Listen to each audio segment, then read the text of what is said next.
biyya goototaa lafa seena qabeettii Doddola.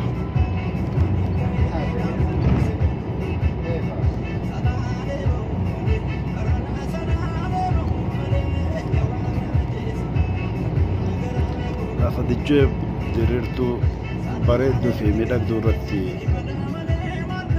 magaalaa jedhamti.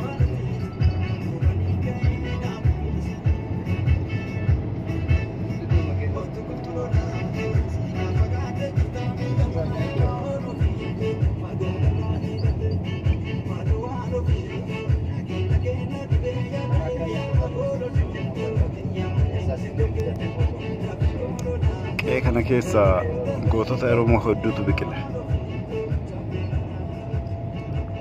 Kanneen qabsoo sabaaf bahanii achi buuteen isaanii dhabame. Kan akka Baqqalaa Dawaanoo, kan akka Yoosef Baatiifaa fakkeenyummaa warroota eeraman.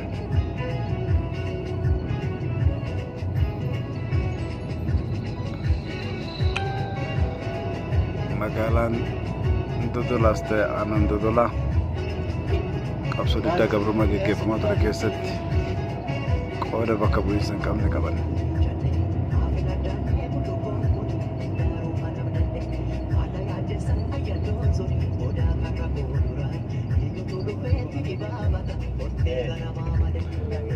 Taappeellaan kun gootota qabsoo sabaatiif wareegaman agarsiisa.